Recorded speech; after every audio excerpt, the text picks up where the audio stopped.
right, so I'm Rebecca Thompson-Hitt, and I'm here with Kevin Sabrin, and we've been talking about schooling this month, and I wanted to take the opportunity to interview some of the families who are part of our community, and just start a little bit of a discussion about what some of our families are doing. Kevin was willing to go first, and we happen to live relatively nearby, and we happen to be coming over for a birthday party today, so worked out well. It worked out really well. So, Kevin, if you could just introduce your family, how old are your kids, and start there? Sure, thank you. So, hi, I'm Kevin Sabrin, married to Kelly Sabrin, and we have 3 children, Killian, Kieran, and Keegan. They're 13, 10, and 7, girl, boy, girl. And I guess in the spirit of today's topic, we've been homeschooling or unschooling really since day one. Kids haven't seen school ever. I think Killian maybe tried like one day of 3 school or something like that. More of a socializing opportunity, but it didn't stick. Right. So I'll jump in any part of that you want to as we converse along, but that's what our family unit looks like. Mm-hmm. And so we're actually, you're in a campground. This is where you live. You live in an RV. Yeah, it's the beautiful KOA in Madeira Beach, Florida. Has been home since more or less since April of 2011 when I left my then corporate career, and we took to the motorhome. We actually did a couple of stints internationally, Costa Rica, Nicaragua, and Peru for periods of several weeks, up to 3 months. But most of the rest of the time has all been in an RV, and we've looped around the eastern half of the U.S. a couple of times, and the rest of the time we sit still here at the campground and enjoy simple living in a tiny home. Right. Wow. Yeah, it's been fun. Yeah. And I know that part of your schooling has also been your traveling. Absolutely. Schooling for us is really, I'm not even sure if I would start with the word schooling, but the way our kids derive their knowledge and education is really from a question base. It has everything to do with what they're thinking about, dreaming about, passionate about, or just curious about. And it usually starts with a question, and we provide whatever answer we can, which might entail us actually answering that question, or maybe us looking it up and Googling things together. Googling the new verb. We do a lot of hacking and exploring together. So I like to say that, the kids drink from a fire hose if they want to. So they may ask a question today, and it's like, what's the significance of a birthday, since we're having a birthday party today, and we might just talk about, the time that has elapsed in the first year of life, and why do people celebrate it? Well, that's a great question. Why do you celebrate it? Is it a gathering? Is it a party? Is it an opportunity? Is it significance of age? Is it a cultural thing? One question leads to the next, and if they're really super curious about it, it just keeps on going, and they drink from the proverbial fire hose. And if not, it's just a momentary need that is satisfied by gaining that nugget of knowledge, and then they move on. So what Kelly and I look for are like trends or patterns. I use the birthday analogy because it was of the moment, but probably one that's more significant is like maybe math. I'm never sure when and where math is going to show up, but I'll get a question about Kieran, my son, for example, used to ask about dinosaurs a lot. I know nothing about dinosaurs other than curiously how to pronounce those weird names. Yes. Somehow or another I can look at a name and tell you what it's supposed to be, but that's about the extent of my knowledge. So when did they live? Okay, we're talking about time, we're talking about history. How big were they? We're talking about scale and size and spatial relationship. What did they eat? Kind of getting into some interesting animal kingdom questions. But it just, how far does that line of topic go? That's how he gained a lot of his early knowledge. He just rooted in on a topic he was passionate about, and lots of things met around that topic, whether it was math or biology or botany. It was just, we used the vehicle of dinosaur to learn a whole bunch of things. So we learned pretty early on that Kelly and I are really more curators at best.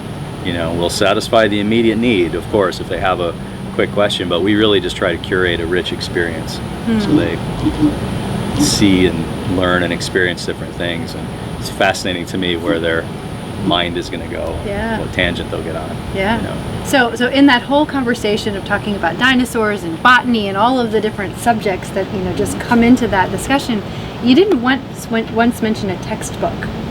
No, We unschooling by and large, which is, we would say we're probably most closely aligned to the unschooling philosophy, really functions like school doesn't exist and textbooks aren't necessary, because frankly that's just another form of curriculum. Just somebody, probably with an advanced degree of things, compiled certain nuggets of knowledge and said this is the best path to learning algebra or biology or whatever. But it isn't universally true that it has to be done in that order, or even should be. And we completely toss out the idea of timeline. My feeling is like curriculums, I know you talk about textbook, but textbooks are merely stacked up in lines so that they follow a logical curriculum.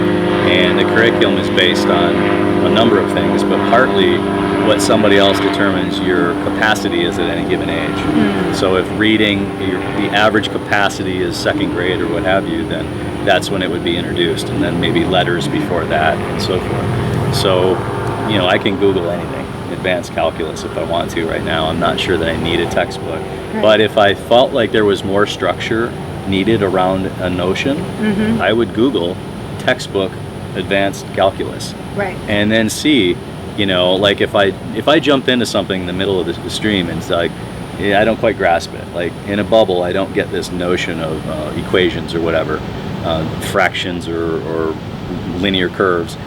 There must be something in advance of that I needed. Well, then that curriculum would be very helpful. That textbook would be important. You maybe need to broaden the scope of vision a little bit and see a little bit of landscape that precedes the thing that you're trying to tackle. Heart surgery doesn't start with a scalpel and a slice, although it technically does. Right. You know what I mean? Right. So broadening the vision to see the scope, that's part of the curating. When they ask about something, especially if it's something we know nothing about, we would say, let's explore that a little. There's a lot about this I don't know, let's learn it together. So unschooling isn't necessarily the absence of a curriculum or, some more formal education. It's because I think that there's, especially among people that I've talked to, there's confusion around that, and there are people who are kind of purists and no textbooks, no, we can't do anything that's formal or structured or... Yeah, there's a number of different factions that have maybe self-identified within this movement, and I think the radical components and the conventional components, but I would say probably I want to answer your questions the best I can. I don't think it's necessary at all. You know what I mean? Like, I don't think textbook. I heard this dog barking and took me on a sidetrack. I'm sorry about that. I lost my train. I think that textbooks aren't necessary at all, and I don't think it's important to attach to some notion that we are resisting them or that we need them. I don't think it's either. I think they're, like anything, helpful in the moment. Right. It can be a tool that's helpful, and we'd not only buy a textbook, we'd buy a whole series of textbooks if that's what the kids wanted. Right. I was rooting through our storage locker the other day looking for some tiles that Kelly used to use when the kids were young, and there was a book, and it was a quick reference book of the 20 phrases or combinations of words or words that you must learn or something like that. And it was a helpful tool to quick start the reading process. Right. I mean, for Killian, she went from almost nothing to reading Harry Potter in no time flat. Right. So we're all about tools if they work, and if the young ones buy into it, if they feel it's necessary, especially. Like, if it's important to them, it's really important to us. Right. Yeah. And what you've seen now that you've got kids of obviously 3 different ages, and you've got your oldest who's 13. What have you seen in this process by just creating this space? What do you see? What do you notice about your kids? Well, I noticed 13 helping 7 and 10 when it feels right to her, when she's excited to do it. I see 7 and 10 asking 13 for a little help when they feel comfortable with that vulnerability, and it comes pretty natural to just blend and help one another out. I think it's pretty special when that happens. We ask, like we like to do is come from the place of, you want some help with that? Like, I know you're asking me about a video game and reading a particular thing. Can we help you with that? Like, do you want to dig into that more? I just, really want to learn this one thing and move forward. Okay. So we get into things like that, but that's probably the biggest thing I see is them helping one another out and sort of learning as a group. There's times that 7 shines and sort of outpaces 10, and 10 outpaces 13. And, Right. so we don't have any notions that it's a 45-degree line progression of learning and age or something like that on some chart. Right. It's very much like this. Right. Inspiration shows up. I'm serious when I say she went from barely reading to Harry Potter. Yeah. 0 to 60. Yeah, Yep. absolutely. Yeah. So you have a conference coming up. I just wanted to give people an Yeah. opportunity to know what that was. Well, funny, I'm glad you brought it up, and it's a great segue because Rethinking Everything, which is the conference, Rethinking Everything Conference in Birmingham, Alabama, Labor Day weekend, is really started 20 years ago as Rethinking Education. And it was a bunch of young parents, a generation or so ahead of us, that were grappling with these same notions of, is it okay to do this? And not only did they discover that it was, but it was almost necessary. But you need to unravel everything else around the construct of learning if you're going to make it stick. Yeah. So Rethinking Everything is really, how do we show up as a family? How do we stay conscious and aware, and how do we thrive? So Right. we discuss Awesome. all the other important topics in addition to learning. Yeah. So we hope to see you there. That's Thanks. a great conference. And we've enjoyed this you guys being This there. will be It's been our 3rd year. My son Yeah. can't wait. It's so much fun. And when are the dates on that? September 1st through the 5th in Birmingham, Alabama at the 4-H Center. And they can find that information on that At rethinkingeverything.com. All right. Under Thank the you. conference tab. Thank you. Awesome. Thank Yeah, you I so loved much, it. Kevin. Absolutely. Let's do this again. All right. Take care, folks.